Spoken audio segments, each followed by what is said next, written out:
हरियाणा की हर अपडेट के लिए बेल आइकन दबाएं और सब्सक्राइब करें STV हरियाणा न्यूज। बड़ी और अहम खबर की और बड़ी खबर तमाम दर्शकों तक इस वक्त साझा करें। किसान आंदोलन का 130वां दिन है। किसानों का आंदोलन लगातार जारी है और कृषि कानूनों के खिलाफ किसानों का आंदोलन लगातार जारी है। 130वां दिन है ये और संयुक्त किसान मोर्चा की ओर से लगातार आगे की रणनीतियां तय की जा रही हैं। दिल्ली की दहलीज पर किसान डटे हुए हैं। प्रदेश के तमाम जिलों में किसान आंदोलनरत हैं। नए कृषि कानूनों को रद्द करने की किसान मांग कर रहे हैं और किसानों ने आगे की रणनीति तैयार की है।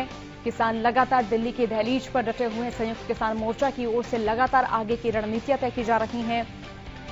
जानकारी दे दें, आगे की रणनीतियों में 5 अप्रैल को देश भर में FCI के दफ्तरों का किसान घेराव करेंगे। किसान लगातार ये कहते हुए नजर आ रहे हैं कि इन कानूनों से उनकी जो खेती है, उनकी जो किसानी है, वो बर्बाद हो जाएगी और एक बार फिर से जो है ये खेती किसानी कंपनी राज में तब्दील हो जाएगी।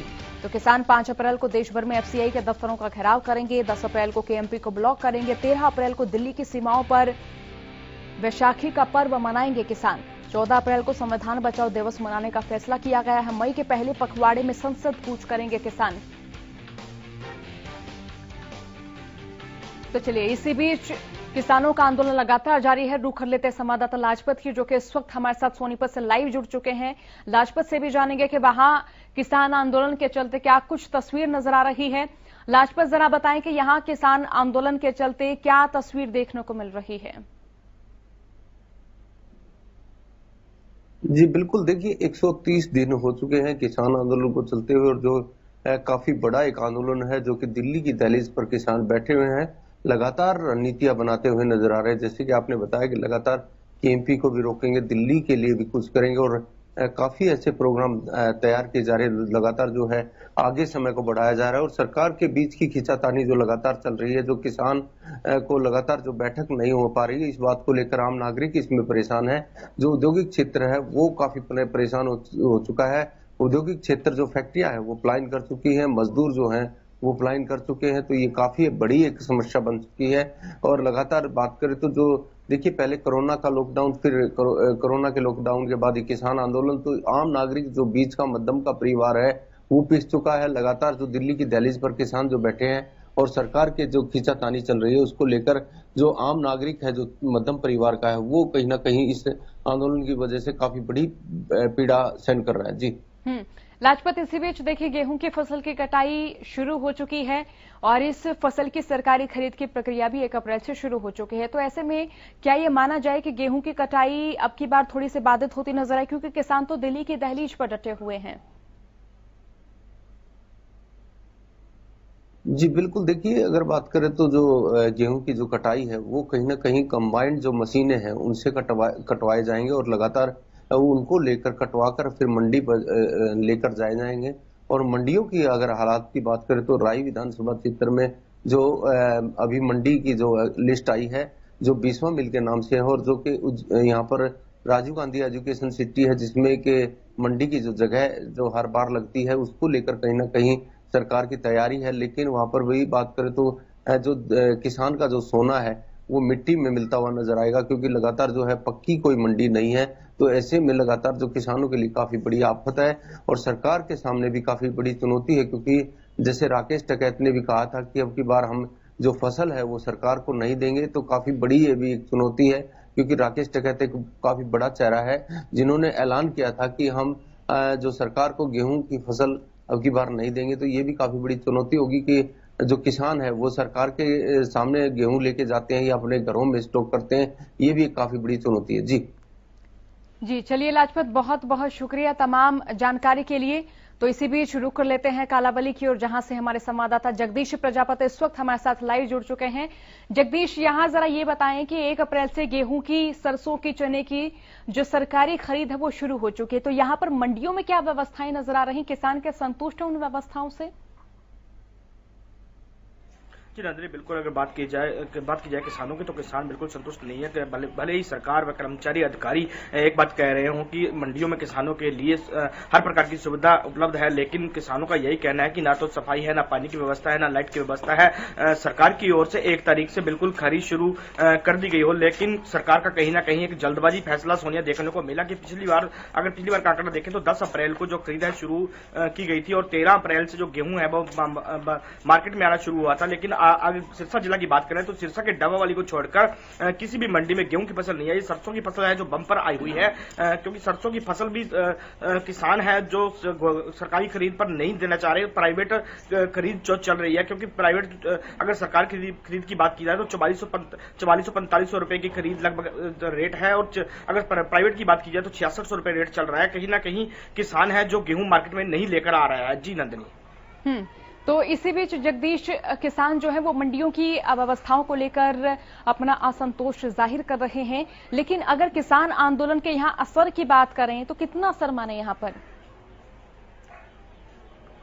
बिल्कुल नंदनी, किसान आंदोलन की बात की जाए तो किसान आंदोलन का असर पूरा नजर आ रहा है। अगर हम पीछे से बात करें, हर भारत बंद को लेकर भी कालावाली पूर्णतः बंद रहा, सिरसा बंद रहा, क्योंकि अगर सिरसा जिला की बात करें तो किसानी पर ही आधारित है और किसान से ही लोग जुड़े हुए हैं। व्यापारी मजदूर सबका समर्थन किसानों को रहता है, क्योंकि अगर आंदोलन की बात की जाए तो किसान बढ़ चढ़कर भाग ले रहे हैं। यहाँ पर अगर फसल कटाई का समय जरूर है नंदनी, एक बात देखने को मिली है कि यहाँ के हर गाँव जाकर कमेटी बनाई गई है। कमेटी ने निर्णय लिया गया है कि हर गाँव से 10 से 15 लोग हैं जो बॉर्डर पर पहुंचेंगे और बाकी जो कटाई का काम है, फसल की कटाई का किसान करेंगे। क्यों एक बात खुलकर नजर आ रही है कि एक दूसरे का सहयोग किसान करते नजर आ रहे हैं कि सरकार उनको झुकाने का काम करने का काम कर रही है, लेकिन किसानों ने भी ठान लिया है कि सरकार को उनकी बात माननी ही पड़ेगी। जो 3 कानूनी कृषि कानून है उनको वापस लेना पड़ेगा। किसान इस बात को लेकर एकजुट होते नजर आ रहे हैं। कई गांव की बात की रहे तो नंदनी, कई गांव में महिलाओं ने जो खेती की कमान संभाली हुई है, कहीं ना कहीं महिलाओं का कहना है कि हम आपके साथ खड़े हैं, आप बॉर्डर संभालो, हम खेती और परिवार हम खुद संभाल लेंगे। जी सोनिया। इसी बीच अगर गेहूं की फसल की कटाई की बात करें जगदीश, तो गेहूं की फसल की कटाई का जो काम है वहां ये सुचारू रूप से हो रहा है, यानी कि आंदोलन से गेहूं की कटाई पर किसी तरह का असर नहीं पड़ रहा है। जी बिल्कुल सोनिया, अगर गेहूं की फसल की कटाई की बात करें तो बिल्कुल सुचारू रूप से चल रहा है। पहले हाथ से कटाई होती थी, लेकिन अब कुछ लोगों ने कंबाइन से कर लिया है और लोगों ने एक दूसरे का सहयोग भी करने की ठान रखी है। बिल्कुल फसल की कटाई का जो समय एक दूसरे का सहयोग करके फसल कटा रहे हैं, उनकी बिजाई का भी काम जो है एक दूसरे की सहयोग करके किया जाएगा। किसानों का कहना है कि सरकार अगर उनको झुकाने का काम कर रही है तो एकजुट होकर लड़ने का काम करेंगे। कहीं ना कहीं जो गेहूं की फसल की कटाई पर कोई असर जो है आंदोलन का नहीं दिखाई दे रहा है। जी सोनिया। जगदीश, गेहूं की फसल वो फसल जो किसान के घर में साल भर की आवक तय करती है, लेकिन इसी बीच अगर गेहूं की फसल को लेकर किसानों का क्या कुछ रिएक्शन सामने आ रहा है? मंडी में जो तमाम व्यवस्थाएं नजर आ रही हैं उनको लेकर तो किसान लगातार असंतोष जाहिर कर रहे हैं, लगातार किसानों का गुस्सा भी देखा जा रहा है, क्योंकि ऑनलाइन ट्रांजैक्शन की बात करें या ऑनलाइन रजिस्ट्रेशन की बात करें तो इसको लेकर भी किसान नाराजगी जाहिर कर रहे हैं। तो यहाँ क्या रिएक्शन?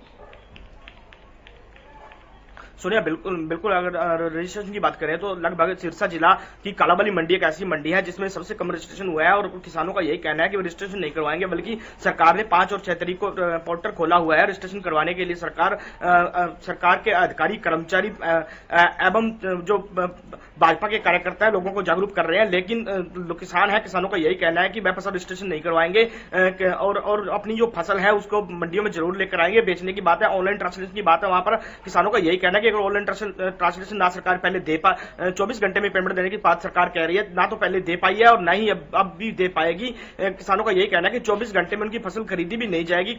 पेमेंट देने तो दूर की बात है, जहां तक कि लोडिंग अनलोडिंग की बात है वह भी कहीं ना कहीं अव्यवस्थाएं होती नजर आएंगी। बिल्कुल किसानों का यही आरोप सोनिया देखने को मिल रहे हैं। जी सोनिया।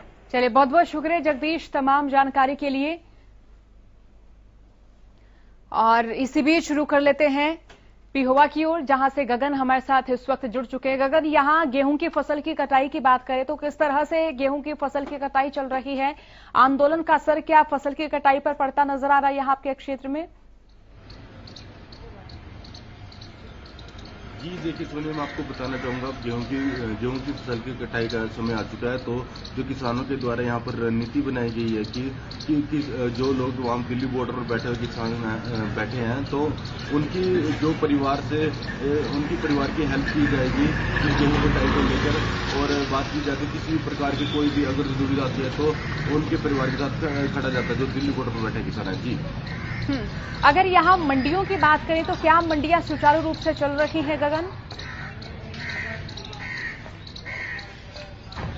देखिए, मैं बताना चाहूंगा कि जिस हिसाब से अब मंडियों की बात की जाए तो ना तो मंडियों के अंदर साफ सफाई देखने को मिल रही है। जब और शौचालय की बात की जाए तो शौचालय भी पे ताला लगा हुआ है। तो अभी तक किसान अपनी फसल लेकर मंडियों तक नहीं पहुंचे। जी गगन, इसी बीच यहाँ किसान आंदोलन का जिक्र करें तो कितना असर देखा जा रहा है आपके क्षेत्र में? जी सोनिया, बताना चाहूंगा कि जो कल घटना रोहतक के अंदर किसानों के ऊपर लाठीचार्ज की गई, तो उसको लेकर आज पिहोवा के अंदर एक पंचायत का आयोजन किया गया है किसानों के द्वारा, जिसको लेकर कि इस आंदोलन को किस तरह से अब आगे की रणनीति तय की जाएगी, किस तरह से इस आंदोलन को आगे चलाया जाए और जो रोहतक के अंदर लाठीचार्ज हुआ है तो उसके ऊपर कार्रवाई की जाए। जी गगन, यहाँ जो ऑनलाइन रजिस्ट्रेशन की बात करें या फिर किसानों को गेट पास देने की बात करें, एसएमएस की बात करें, फसल खरीद की बात करें, तो यहाँ किसान जो तमाम व्यवस्थाएं हैं, तमाम जो ऑनलाइन काम सरकार की ओर से किए जा रहे हैं, उनको लेकर क्या संतुष्ट नजर आ रहे हैं? क्योंकि प्रदेश के अलग अलग जिलों के किसानों का अलग अलग रिएक्शन है। ये ज्यादातर किसानों का यही कहना है कि ऑनलाइन प्रक्रिया एक तो उनको समझ नहीं आ रही, दूसरी है कि ऑनलाइन प्रक्रिया सिरे से चढ़ती हुई नजर नहीं आ रही, किसानों को लगातार असुविधाएं ही होती नजर आ रही हैं। जी, मैं आपको बताना चाहूंगा कि हमारी जब अधिकारियों के साथ बात हुई तो उनका कहना यही है कि 84 से 85% जो मेरी फसल मेरा ब्यौरा है उसका रजिस्ट्रेशन किसानों के द्वारा हो चुका है। और देखा जाए तो यहाँ के किसानों का यही कहना है कि अगर जो सरकार के द्वारा अब कानून लाए गए हैं कि क्या पता अब जो बजट भी पास हुआ है तो क्या पता लाभदायक हो सकते किसानों के लिए। जी चलिए, बहुत शुक्रिया गगन तमाम जानकारी के लिए। तो किसानों का आंदोलन देखिए लगातार जारी है। गेहूं की फसल की कटाई भी प्रदेश के तमाम हिस्सों में शुरू हो चुकी है। इसी बीच किसान नेता प्रहलाद भारूखेड़ा फोनलाइन से हमारे साथ जुड़ चुके हैं। प्रहलाद जी, सबसे पहला मेरा यही सवाल कि जहां भी सरकार के तमाम मंत्री पहुंच रहे, तमाम नेता पहुंच रहे, तो किसानों की ओर से उनका विरोध किया जा रहा है, क्या आप इसे सही मानते हैं? बिल्कुल, ये जो विरोध किया जा रहा है वो इसलिए विरोध किया जा रहा है कि जो ये 3 काले कानून है, इन कानूनों का जो पक्ष करने वाले हैं, ये जो सरकार हमारी बात को सुन नहीं रही है, इसलिए इनका हम राजनीतिक जो कार्यक्रम ये करते हैं, इन कार्यक्रमों का हम विरोध करते हैं शांतिपूर्ण तरीके से। और कल भी आपने देखा सिरसा के अंदर एक किसान चौक का यहाँ पे निर्माण किया और उस चौक को है जो शहीदों की मिट्टी से चौक बनाया गया था, यहाँ पे उस चौक को रात को यहाँ के प्रशासन ने उखाड़ दिया है, सरकार ने उखाड़ दिया। अब इस तरीके की जो सरकार हरकतें करेगी, किसानों के नाम से चौक बने उनको उखाड़ेगी और कहीं किसानों के खिलाफ ऐसे करेगी, लोग क्या करेंगे? इनका विरोध ही करेंगे और क्या करेंगे? लेकिन प्रहलाद जी देखिए, जब किसान किसी भी नेता का विरोध करते हैं तो पुलिस फोर्स लगा दी जाती है, पुलिस के बीच में किसानों के बीच में गहमागहमी नजर आती, लाठीचार्ज भी होता, कल आपने रोहतक में भी देखा होगा। तो आपको ये नहीं लगता कि इसी प्रदेश में किसी तरह की अव्यवस्था होगी? क्या कम से कम प्रदेश सरकार के साथ तो सुलह का रास्ता निकाला जा सकता है ना? असल में जो सरकार है ये बीजेपी की सरकार, ये इसका पूरा जो आधार इसी चीज के ऊपर है कि ये दंगे करवाने वाली ही एक इस तरीके की पार्टी है जो लगातार इस आंदोलन को दबाने के लिए एक माहौल बनाया जा रहा है कि आपस में लोगों का टकराव हो जाए।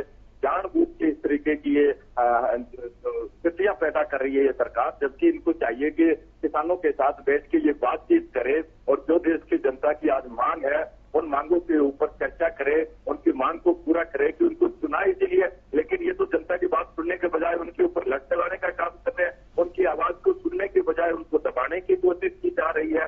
जगह जगह इस तरीके की स्थितियां पैदा कर रहे हैं, टकराव पैदा कर रहे हैं, जबकि नेताओं को लोगों से बात करें, हम बातचीत करने को तैयार हैं, ये तो जानबूझ के इस तरीके की स्थिति पैदा कर रहे हैं। प्रहलाद जी, गेहूं की फसल की सरकारी खरीद शुरू हो चुकी है, अगर आप मंडियों में गए हैं तो मंडियों की जो तमाम व्यवस्थाएं हैं उनको लेकर आप संतुष्ट हैं? नहीं, बिल्कुल नहीं है, क्योंकि मंडियों के अंदर जिस तरीके की व्यवस्था होनी चाहिए वैसी व्यवस्था अभी नहीं है। और ये हम बार बार इस मंडियों के अंदर हर सीजन के अंदर जब भी आता है बार बार मांग उठाते हैं कि वहाँ पे किसानों के लिए व्यवस्था हो, किसानों को रुकने की व्यवस्था हो, किसानों की जो फसल है उसकी खरीद की गारंटी हो, सब चीजें टाइम के ऊपर। लेकिन आज भी मंडियों के अंदर जाके देखोगे आप, किसान बहुत बड़े हुए, उनके ऊपर ताले लगा रखे हैं क्योंकि किसानों को उसमें जाने की इजाजत नहीं है। तो जिस तरीके से व्यवस्था किसानों के लिए की जाए, जो मार्केट कमेटी की फीस होती है उस पैसे से पूरे किसानों के लिए वो खर्च होना चाहिए। लेकिन ये जो पैसा मार्केट कमेटी का फीस के रूप में जो आ रहा है, वो पैसा किसानों की सुविधा के ऊपर खर्च करने की बजाय ये दूसरे कामों में लगा ले, वो ये कहीं और खर्च कर रहे हैं। तो कहीं भी मंडियों के अंदर किसी भी प्रकार की जो है वो व्यवस्था नहीं है किसानों के लिए अच्छे से। प्रहलाद जी, सरकार की ओर से ये भी तर्क दिया जा रहा है कि फिलहाल सरसों की फसल की खरीद हुई तो एमएसपी से ज्यादा किसानों ने उसे बाहरी मंडी में बेचा है, तो ऐसे में ये भी तर्क दिया जा रहा है कि फिर कृषि कानूनों को लेकर विरोध क्यों है? जब सरकार ने जो एमएसपी दी है तो किसानों ने जो सरसों की फसल है वो एमएसपी से ज्यादा भाव पर बेची, तो किसान को ही फायदा हुआ ना। किसानों को जो एमएसपी है वो जब सरकार खरीद रही है तभी किसानों को एमएसपी देगी। जब सरकार नहीं खरीदेगी तो प्राइवेट किसानों को, जो प्राइवेट व्यापारी है, प्राइवेट जो आएंगी कंपनियां, वो बहुत सस्ते दाम के ऊपर खरीद करेगी। आपने देखा बिहार के अंदर जिस तरीके से इसको बंद कर दिया मंडी सिस्टम को, तो वहां का धान प्राइवेट जो है वो 900 रुपए में खरीद रहा है, जबकि यहाँ मंडियां चल रही है तो उसमें जो सरकारी रेट है उसके बराबर प्राइवेट को खरीदना पड़ता है, क्योंकि सरकार खरीद रही है इसलिए प्राइवेट को भाव देना पड़ता है। तो सरकार उसकी नहीं खरीद करेगी तो प्राइवेट तो अपनी मर्जी चलाएगा, तो अपनी मर्जी से भाव लगाएगा। तो ये जो एमएसपी है वो तभी एमएसपी रहेगी जब सरकार की एजेंसियां है वो खरीद करेगी, तब ये एमएसपी किसान को मिलेगी, वरना नहीं मिलेगी। चलिए, बहुत शुक्रिया प्रहलाद जी हमारे साथ जुड़ने के लिए।